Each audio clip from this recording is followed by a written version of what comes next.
Aujourd'hui, je vous amène rencontrer Action Gardien. Ils vont vous parler un petit peu de leur rôle à Pointe-Saint-Charles et un événement qui nous a amené vraiment à se poser la question qui on est là pour servir? Who are we called to serve? Bonjour tout le monde, on se retrouve chez Action Gardien et je voulais vous présenter deux de mes collègues, Bianca Daigle et Camille Trudel.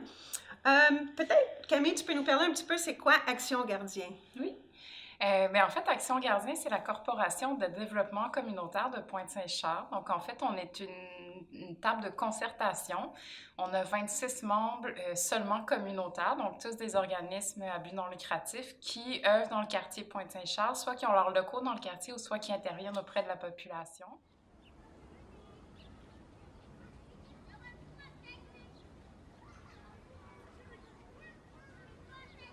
Je suis l'intervenante communautaire scolaire à Pointe-Saint-Charles. Mon rôle à moi, en fait, c'est de rapprocher les parents à l'école, l'école à la communauté et la communauté à l'école et les familles. Fait que c'est le triangle. Moi, je m'occupe des dossiers de la vie associative, donc tout ce qui est assemblée générale, relations entre les membres et la communauté. Je m'occupe aussi des dossiers jeunesse, donc le 0-35 ans et leur famille, ça couvre large. Je m'occupe aussi des dossiers santé mentale et un peu aussi de la question des femmes, des droits des femmes dans le quartier. Camille, peut-être tu peux nous ramener il y a à peu près 1 an et demi, 2 ans. Il y a un projet qui était commencé au niveau jeunesse, famille. Peut-être tu peux nous parler juste un petit peu sur ce sujet-là. Oui.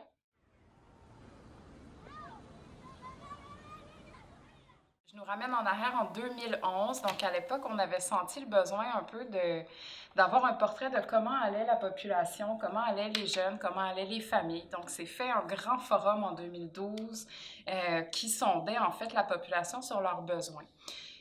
Et ça avait mené tout ça à des priorités d'action pour Action Gardien, pour le comité jeunesse et tous ses sous-comités. La population change dans le quartier. On voit l'arrivée aussi beaucoup d'une nouvelle population, tant immigrante que avec l'arrivée des condos puis de la gentrification dans notre quartier, une population plus aisée.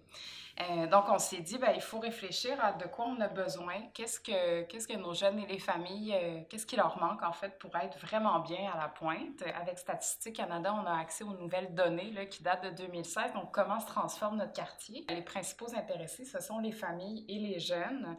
Donc, au courant de l'été 2018, dans 8 groupes communautaires, on a fait des mini-forums, donc des ateliers de discussion avec les familles et les jeunes pour voir est-ce que ce que nous, on perçoit comme travailleuses et travailleurs, ça les rejoint.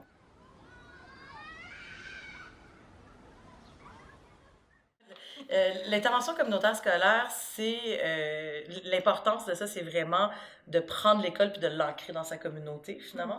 Parce que les enfants sont scolarisés entre 8h et 3h, mais le processus de scolarisation, d'apprentissage, continue à la maison. Fait que l'idée, c'est d'ouvrir l'école à la communauté, puis aux organismes communautaires, puis toute l'aide qu'on retrouve dans notre communauté, pour poursuivre un peu l'apprentissage des jeunes, puis pas les laisser tomber après 3 heures. Tout ce qui est programme d'après-école, d'accompagnement d'enfants, d'activités parascolaires. Et aussi, c'est de faire reconnaître et de faire valoir le rôle du parent dans l'éducation de l'enfant. Donc, pour certaines personnes, c'est un peu plus difficile de rentrer dans l'école. Donc, un de mes rôles, c'est d'outiller les parents et les accompagner dans prendre leur place dans l'école de leurs enfants. Une des activités que tu organises au niveau de la communauté, c'est les dîners informels. Peux-tu nous parler un petit peu de ça? Oui, c'est un projet qui a commencé l'année passée. L'idée, on avait des dîners, des soirées interculturelles, des soupers interculturels, mais les équipes écoles ne pouvaient pas participer parce que c'était après leurs heures de travail. Donc, l'idée, c'était vraiment de créer une activité où est-ce que l'équipe école pouvait sortir de l'école et venir dans un organisme communautaire, chose qui se fait rarement, vu leurs horaires et tout ça. Donc, les dîners informels, c'est venu de l'idée de prendre une journée pédagogique où est-ce que les familles sont peut-être à la maison et que les professeurs sont libres à l'heure du dîner. Donc, ce qu'on fait, c'est qu'on choisit un organisme communautaire. Donc, par exemple, on a choisi Saint-Colomba et l'école qui est à 2 minutes de marche de Saint-Colomba, puis la majorité de l'équipe école ne connaissait pas Saint-Colomba. Donc, on les a invités. On a demandé à des parents de venir cuisiner. Puis l'équipe école vient dîner avec les parents dans l'organisme communautaire. Le début de la journée, de 9h à midi, c'est les parents ensemble. On fait une cuisine collective. Puis on a eu bien du fun. Ouais, c'est vraiment cool. C'est vraiment, vraiment le fun. Voilà, on décore la salle. À midi, les professeurs arrivent, les parents arrivent, puis on offre un dîner gratuit.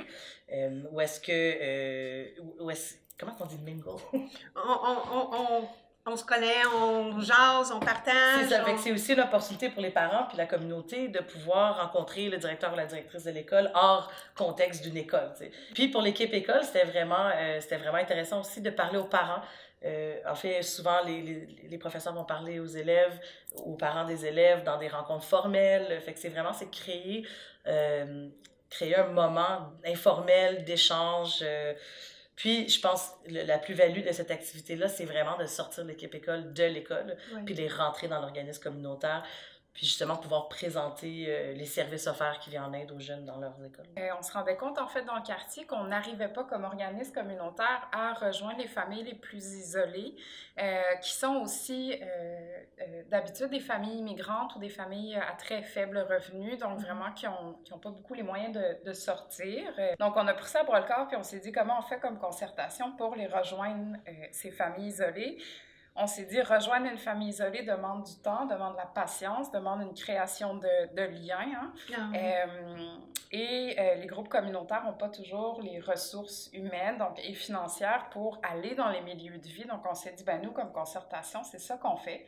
Donc, on a engagé une intervenante et un intervenant de milieu pour les familles. Et leur mandat, c'est vraiment d'aller rejoindre les familles isolées dans leur milieu de vie. Donc, HLM, dans la rue, dans les parcs, au centre de loisirs. Donc, c'est vraiment des intervenants dans un cadre super informel qui vont rencontrer les familles puis qui les mettent en lien avec des organismes communautaires qui pourraient répondre à leurs besoins. C'est assez paradoxal parce qu'à la pointe, on est physiquement rapprochés. On a beaucoup d'instances de concertation, beaucoup de moments de discussion, mais dans nos services, dans comment ça fonctionne chez nous, c'est quoi les mécanismes pour référer des gens, on ne se connaît pas beaucoup.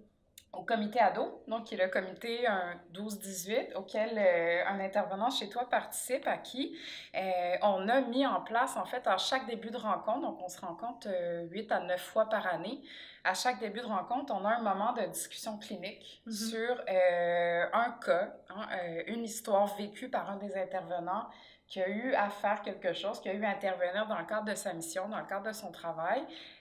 On partage ça, puis après ça, on échange sur, moi, dans mon organisme, j'aurais pu faire ça, c'est comme ça qu'on aurait pu le gérer. Moi, chez nous. Donc voilà, ça fait des échanges hyper pertinents, très enrichissants. Puis c'est quelque chose qu'on essaie, de ces moments cliniques-là, de développer dans les autres comités pour apprendre à mieux se connaître. Et le fait aussi que vous promenez à chaque groupe pour chacun des rendez-vous vous permet aussi, si je comprends bien, de mieux connaître les ressources qui sont disponibles, puis même physiquement. Absolument, oui. Le fait de se promener, donc on déplace nos grandes rencontres un peu partout dans la pointe en fonction de qui peut bien nous accueillir. Ça nous permet de visiter les locaux, puis aussi de rencontrer les autres travailleurs, travailleuses des groupes là, qui ne siègent pas nécessairement en comité. Ça donne des super belles rencontres puis des beaux moments d'échange.